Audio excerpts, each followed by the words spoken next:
In the heart of the desert, where the Nile once carved its eternal path, there stood a man who would call himself a god.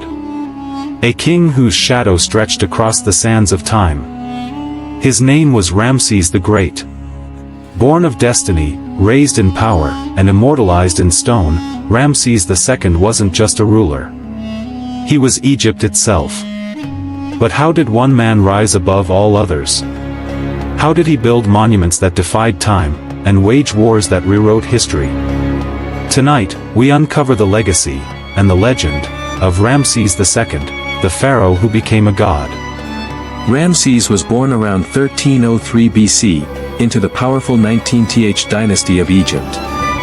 His father, Seti I, was a respected warrior king who restored Egypt's strength after years of chaos. From birth, Ramses was not just a prince, he was trained to rule. At just 14 years old, Ramses was appointed Prince Regent, second in command to his father.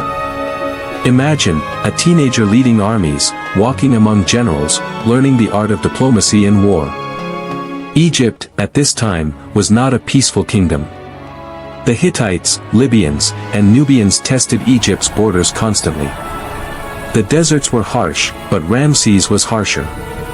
He studied the strategies of past pharaohs, Thutmose III, Amenhotep II, and vowed to surpass them all. When his father died, Ramses ascended the throne as pharaoh of Upper and Lower Egypt.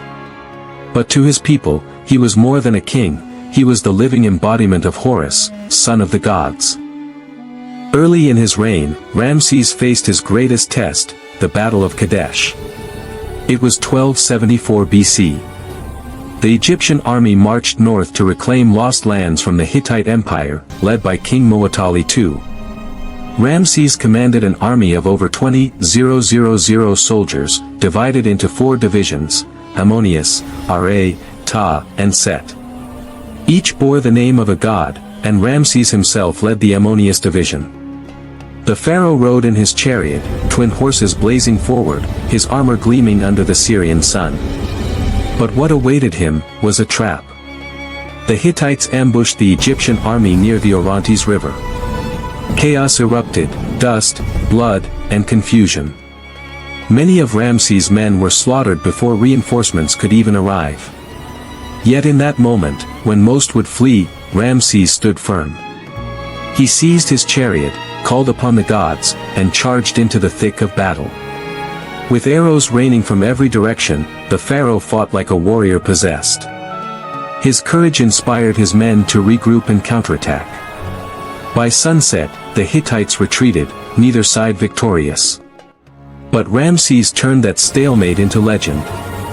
Back in Egypt, he carved his victory into temple walls, a tale of divine heroism.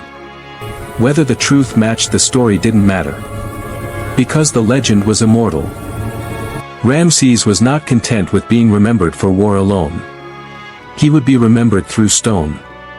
He began an unprecedented campaign of construction, monuments, temples, statues, all across Egypt. No pharaoh, before or after, ever built so much. The crown jewel of his legacy. Abu Simbel, Carved directly into the cliffs of Nubia, the twin temples of Abu Simbel were not mere buildings, they were messages to the gods and warnings to Egypt's enemies. For colossal statues of Ramses II guard the entrance, each standing over 60 feet tall. Their faces, identical, represent not vanity, but divinity, Ramses as the eternal ruler. Twice a year, on February 22nd and October 22nd, sunlight pierces the temple's corridor and illuminates the inner sanctuary, lighting up the statue of Ramses himself, proof of astronomical genius and divine timing. But Abu Simbel was just one part of his architectural empire. In Thebes, he built the Ramesseum, his grand mortuary temple.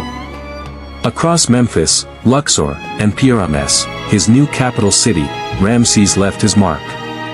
Every pillar, every obelisk whispered one name, Ramses the Great. He wasn't just building temples. He was building immortality. Despite his divine status, Ramses was known to walk among his people.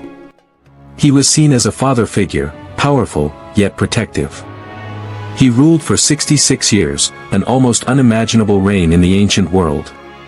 Under him, Egypt flourished, trade routes thrived, art and culture bloomed, and peace reigned in later years.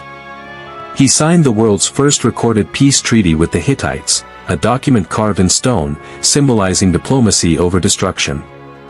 Ramses also had an enormous family. He fathered over 100 children, with Queen Nefertari being his beloved consort. For her, he built a magnificent temple beside Abu Simbel, her image carved equal in size to his own, a rare honor in Egyptian history. He wrote of her, "For whom the sun rises." It was love, not power, that defined that temple, a glimpse into the human heart of a god-king. No matter how mighty, no pharaoh escapes time.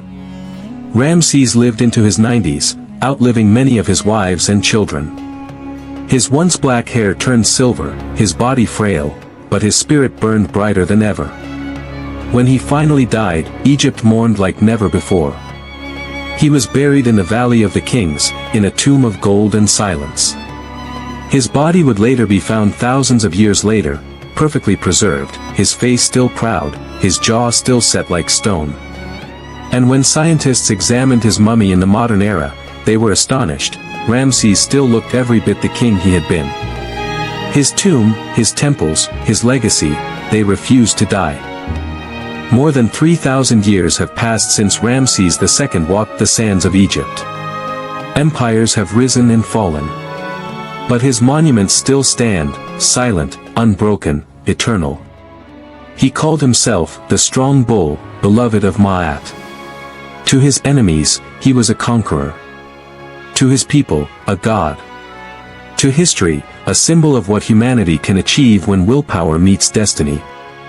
Even today, his name echoes through time, Ramses the Great.